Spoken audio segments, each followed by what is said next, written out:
Hello everybody, I'm Don Counts and welcome into Fayetteville Public Utilities Channel 6. Today we're at the library in the genealogy room, and this is a beautiful, beautiful place to do a lot of research here. And today we have Mr. Jack Masters here. Jack, how you doing? Good to see you. Good to see you. Tell us a little bit about yourself and what you were doing here. You're going to be speaking coming up on Thursday, November 17th, 6 o'clock here. And tell us a little bit about yourself. Let's introduce you to Fayetteville, Lincoln County, and then maybe we'll get a bunch of people down here to meet you. Well, that'd be great. I've been working for 4.5 years doing this land grant book, so that'd be a good thing. To get back, I was raised in Putnam County, went to school at Tennessee Tech, met my future wife there, and got married between my freshman and sophomore year. A year later, my oldest son, Courtney, came along, and then 4 years later, Matthew moved to Sumner County, Tennessee, worked for Byron's Barbecue and Eaton Yale in town, and eventually got to Aladdin Industries in Nashville, where I retired. Retired in 2002 and have been interested in genealogy and pioneer history for a long time. I metal detected for Civil War history, for Civil War artifacts, was a hobby of mine, and did that prior to, but more after I retired. A friend of mine overheard another fellow at a symposium talk about Morgan Station. Morgan Station was a pioneer fort, pioneer station, 1780s in Sumner County. And he said his great-great-great-grandfather was killed there, and he knew where the station was. So right away, Doug and our ears perked up because we could see ourselves metal detecting there. So we met him. We went out to see if we could find the station. We got owner's permission, which is what we always try to do. We metal detected. We found the station, and the reason we know we found it is we found period buttons. We found the glassware, the crockware, that type of thing, and we actually established exactly where the station was. And where's this station at compared to where we're at now? This station is in Sumner County. Okay, Sumner County. It's the pioneer stations that we first started with is in the Castellan Springs area, the Shays Creek area of Sumner County. But anyway, we found that station. We started developing the old roadwork system, trying to develop it, and people in the Historical Society would come and say, hey, there's a deep cut road over here, you got to come and see it. So we went and saw it, and we started developing the road system, and we put it together, and pretty soon somebody said, well, you ought to check North Carolina land grants, because the land grants give you information, early information about the Buffalo roads, the salt licks, and that type of thing. So we started with Bledsoe Creek. We actually got the microfilm roll from North Carolina on Bledsoe Creek, and we extracted the records out of record group 1177, which was the North Carolina land grants. We pulled out the over 6,000 records, pulled them out into creek drainages, and started putting them together. And when we put together, we found out that we talked about Buffalo trails and salt licks and springs and all the old pioneer land grants that we had together.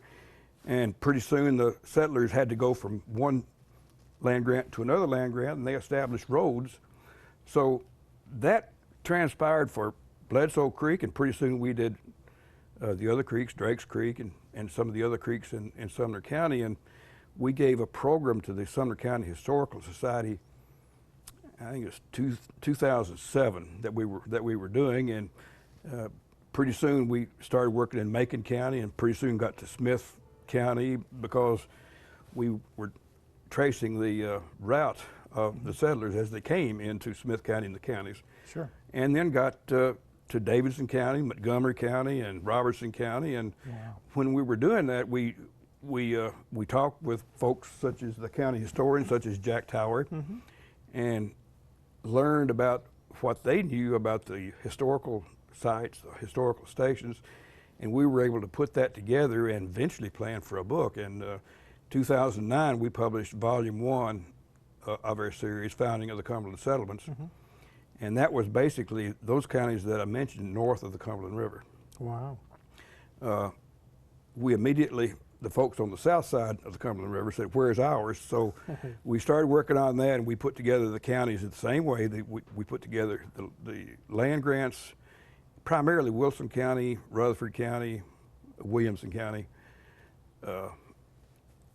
And in 2009, we published that along with the old, one thing we always do with the histories that we do, and I might add here that in volume 1 there were 3 of us, Doug Drake, Bill Pereira, and myself. And in volume 2, when we started on the south side, Bill Pereira and myself did that. I did primarily the land grant portion. But anyway, we'd put together the history of the old roads, what the pioneer called the roads, and then what the current name for the road might be. But we did that and published volume 2 in 2011. Okay. Volume 3 was the Duck River. We went into Bedford County and Murray County and Dixon County and did the counties surrounding what we did before. Sure. And published volume 3 in 2012. And when we finished that, had some folks on the Elk River that started talking about, well, why don't you do this? And so I started looking at Elk River in Middle Tennessee, and I was up on the learning curve and felt pretty good. And Sure. And I did pull here again. I pulled record group 1177 out of North Carolina to get the early land grants. Now let me backtrack just a minute. These early land grants, many of them were called purchase grants, and they were from John Armstrong's office in Hillsborough, North Carolina, and they were active for 6 months, the latter part of 1783 and the early part of 1784, and they were purchase grants. They were limited to 5,000 acres, at 10 pounds per 100 acres.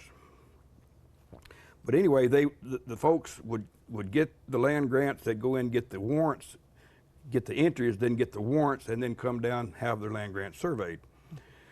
So I was able to take the in Giles County, the predominant creek there is Richland Creek. So I was able to pull out, go to the record groups 1177, pull out the records, make copies of them by creeks, and then put together Weekly's Creek, from example, from Richland, all the other creeks in Richland Creek, and I did pretty good. I was able to put them together, and it was very successful. And when I finished that, I came to Lincoln County, and I started trying to put together the North Carolina land grants, and I had a real problem. First of all, the great problem was, of course, Cane Creek is the predominant creek in Lincoln County. Once the Edmonston survey party got their entries and warrants, and they called it Little River. And so they were in this area making entries for Little River. At the same time, the Greer party were getting their entries, and they called it Cane Creek. So what you have here is you have 2 different parties that are in this area getting land entries and eventual land grants for the same river, calling it 2 different names and being issued warrants. That caused quite a bit of confusion, as you could imagine. And when I looked at the surveys, I found that the surveyors who surveyed these, in both parties, were very ambiguous in what they call the corners. They would put the corners, you start at a stake and you go 320 poles to a stake, and you go to another stake, and they wouldn't tell you what it was, because they knew they had to come in later on and justify where the corners were by markings. So I couldn't, just simple fact, I couldn't place them. Sure. And it was the same with both parties. So I said, well, maybe I ought to look at Lincoln County deed books and find out what I can do to document if an old deed, if they sold the land and a deed was called for such and such land grant. So I went through Deed Book E in Lincoln County in about a 6-month period and found out I just had a terrible time. I still had a problem. Sure. Now you got to understand now these different parties, the party with the earliest warrant held title to the land in courts. So if the Greer party started their process about 3 or 4 months earlier than the Edmondson's party, and when it came to the courts, when they had one land grant that overlapped the other land grant, the party with the earliest warrant won. Wow. Okay, so anyway, here I was in Lincoln County, and I trying to figure out how I was going to place these land grants. And a lady at the Tennessee State Library and Archives says, "Why don't you go to Record Group 50?" And very, very briefly, I'll say that when Tennessee in 1806 started issuing land warrants and land grants, they established what was called the Second Survey District, and that's the counties that I mentioned on Elk River, you know, Giles and, Sure. and Lincoln, Moore, Franklin, the southern part of Bedford County and Coffee County and Grundy County. But there was 9,000 records in Record Group 50 that was a book or books of deeds that I went in and copied, went through every one of them. Anything that had an Elk River drainage, I made a copy of it, put it in a folder of Norris Creek or King Creek or, you know, whatever creek, and then started putting them together. And that was a process that took several years. And of course, when I did Cane Creek and figured out the road, there's a primary road that comes right through Lincoln County. It's Fishing Ford Road, as you may know, but it Sure. goes through the entire length through downtown Fayetteville, really across the bridge and across in front of Walmart where the old Fort Blunt stumps are, sure. and then turns to the right and goes up Wells Hill, and then goes all the way to the south. And I know the road's there because I found land grants that talk about the road. Wow, Fishing Ford Road, you say, went all the way through the county. Jack, did you know that? Jack, how in the world can you possibly put all that puzzle together, because the pieces don't seem to be all there? I mean, Well, it's a process of elimination. I knew where the road was to the north, and on Ezekiel Norris's land grant, which is where we sit, I thought the road would probably go through the middle of town, but I found an old 1822 deed that talked about the northern boundary of the 22 acres that was sold was in the middle of the road from Huntsville to the Fishing Ford. wow. So piecing together subsequent deeds, that's where the old work in the deed books that I thought I was going to throw away, that's where that came in handy. But we put that together and then went on down in the southern part of the state line, and I found another one. He talked about, he didn't call it Fishing Ford Road, but he called it a wagon road. Oh. So you'll see that's very common in the old roads. They'll call it a wagon road, they'll call it a road, a Fishing Ford Road, or they'll call it different things, but when you link all the points together, you soon realize that they're talking about the same road. Wow. Anyway, put together Record Group 50 and completed Lincoln County, and Mulberry Creek are two primary creeks in Moore County. Didn't have any trouble with those, and doing Franklin County was a process of just taking the Record Group 50 along with state grants, and I didn't have a very much. It's time. I won't say not much problem, but if the pieces are there and you can figure it out, it might take a little while to do it. But it got put together. Yeah, well, it's got to be massively time consuming. But after you started in 2009, this thing sort of snowballed. You sort of get the idea of how to put the puzzle together. The thing about it is you realize what it is you got to do to get there. What you put together, the record, if you don't put your records together about what you got, you go absolutely nuts trying to figure out what did I do with that land grant, or what folders it in. So if you got them in creek folders, and then you know where they are. So anyway, by the process, I went ahead and put that together, and had the whole index. And of course, the index is very important because in this land grant book, one of the first things anybody wants to look at is an index, and I've got an all name, all place index, so that when somebody comes into a library or wants to buy the book and they know their ancestor's name, they go there and look, and by golly, there's the index with the map page that their land grant's on, and then all the references to that person are in the index as well. So they simply go there and they can find out and find the migration path if they know where they came in, about when they came in, and most Most of the people, there were very few people here prior to 1806. And in 1807, when the second district was established, and the surveyor started laying out the second district, and here again I'll say that the districts were laid out in 6-mile township blocks and sections and ranges. And so when a lot of these surveyors would do a survey, they'd say in the 3rd section of the 5th range at a mile 3 or 4, so that gave an exact location. Sure. Since I didn't have that, I had to go in and establish all those lines, and the way I established them was by doing the land grants. Wow. So I had the land grants, I had to place them together by virtue of being adjacent to each other, plus the importance of laying them out with the section and range lines in the second district. So you've been through a lot of archives places around Middle Tennessee. I've been our books, and when I say our books, I did this. I didn't have a partner. Right. My first partner, Doug Drake, passed a few years ago, and my other partner, Bill Pereira, is confined to a walker, so Sure. he wasn't able to help me. So I went ahead and did it myself. But where was I? Well, the key thing is you saying there wasn't many people in this area before 1806. 1806. So you say the records go back to about that far, and that's about where it stops? The primary records that we have is 1807. That's when the pioneers, John A.S. Anderson was the district surveyor. He came in, brought his surveyors. He established the confines of the second district, and people started coming in. Immigrants started coming into the county with warrants to get land grants surveyed. And of course, they got them surveyed, and when they came, some stayed, some went. The speculators were here right along with them, and if they came and if they sold their land grants, then the information went to the county deed books. And Tell people how they were granted the land. What would you do to get granted property?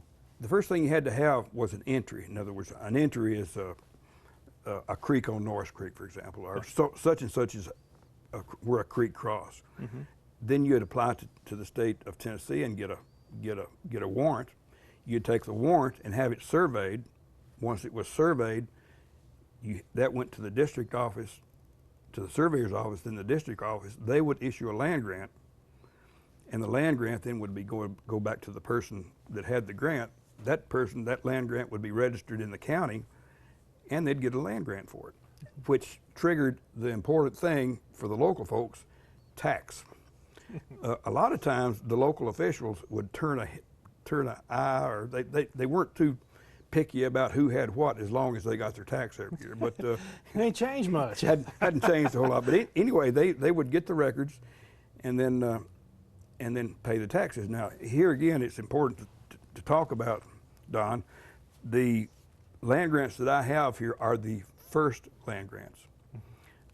Ezekiel Norris, for example, had 1,000 acres here. That's where we see. He sold off portions of that, and when he sold off those pieces, 10 years or 20 years, it would take a lifetime to trace all those deed transactions. So what I did is I put the first transaction, the first survey, on the geographical area where they were. Now, they sold off the areas, sold off the tracts. They traded. They'd take those warrants, put them in their pocket, and treat them just like money, and they'd trade just like you and I'd trade pocket knives. Oh. So that was it was kind of tricky, and the paper trail sometimes is difficult.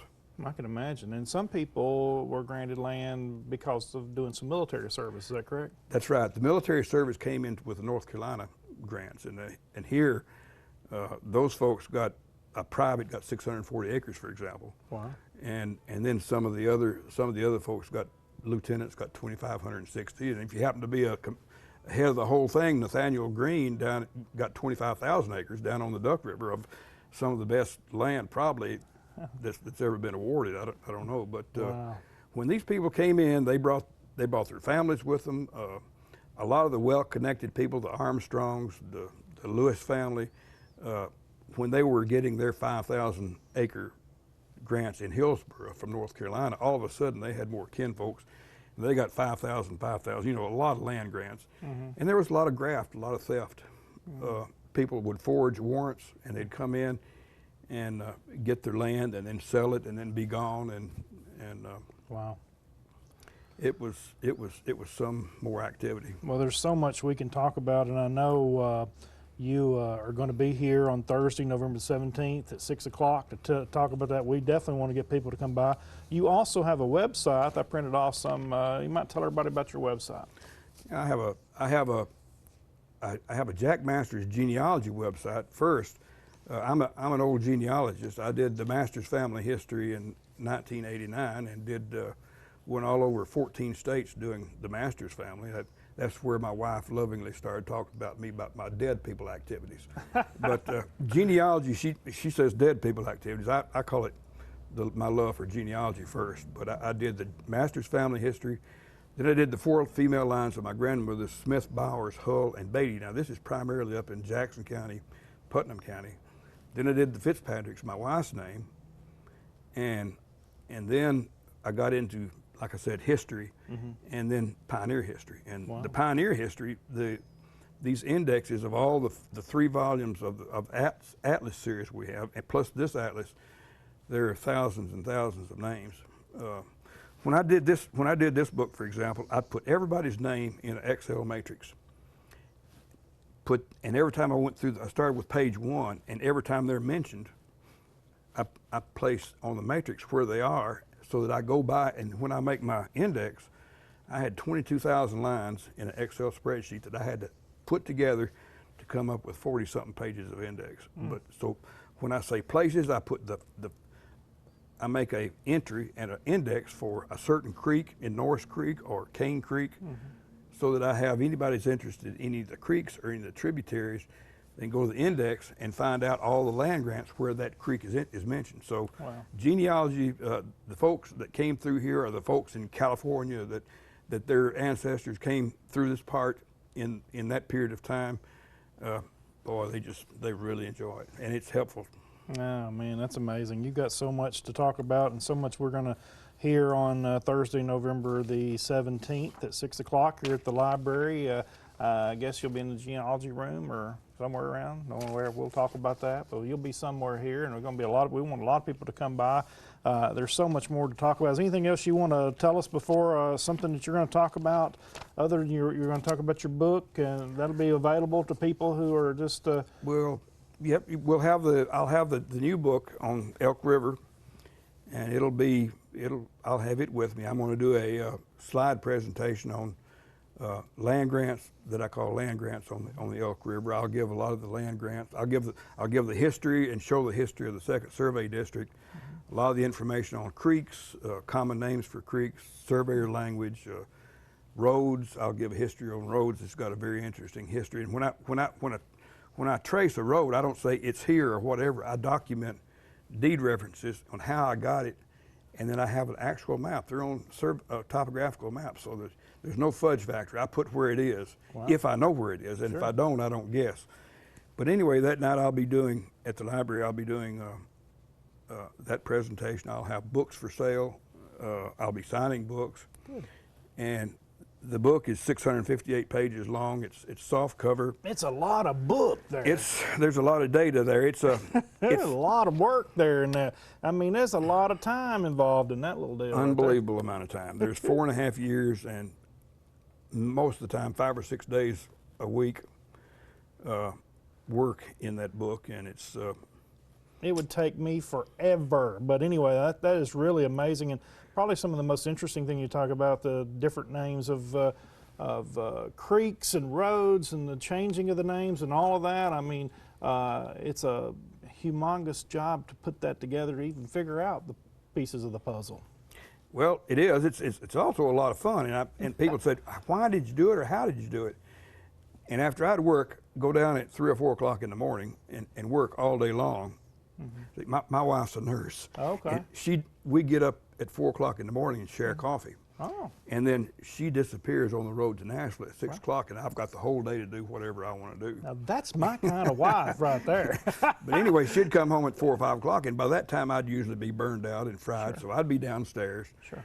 And I'd be tired, didn't want to talk land grants, didn't want to talk anything. And I told somebody one time, I said, if it ever gets to the point that when I wake up the next morning and I'm not on fire to go in there and work and do that, I'll quit. That's right. But you know, I've never met that time. I've always been on fire.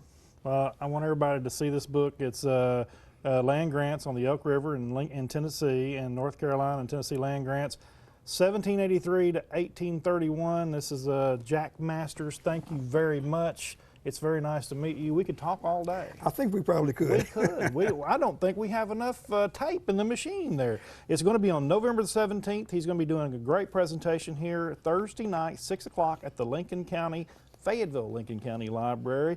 And we appreciate you coming down and talking to us. We appreciate you doing this book here, and want to get everybody to come by and get you one. And just to hear the presentation is going to be great. Well, I thank you. You know, you got a bunch of great folks in this county.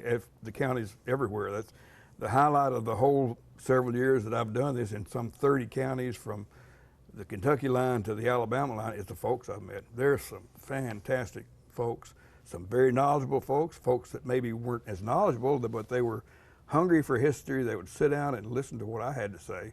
An old hillbilly from Sumner County. I mean, I've come down in here and I got out my truck this morning and headed down here, and I said, you know, it sure was a lot easier when I was doing land grants in Sumner County, because I'm 2 hours. I was a 2-hour drive here today, and I made several trips in this area to talk to folks and just confirm landmarks where I had to put a land grant in. But such is the life, I guess. Well, we appreciate your work doing this work and preserving this history. We appreciate our friend. I said my favorite Jack was Jack Tyree, our county commissioner and great historian now. Jack Masters, thank you. We're looking forward to seeing you coming on November 17th, and we'll hear the whole story, and looking forward to it. Been my pleasure. Thank you very much. Thank you all for watching here on Fayetteville Public Utilities Channel 6. Don't forget to come by and see Mr. Jack Masters talking about a lot of history in Middle Tennessee and in the South here. And we appreciate you watching on Fayetteville Public Utilities Channel 6.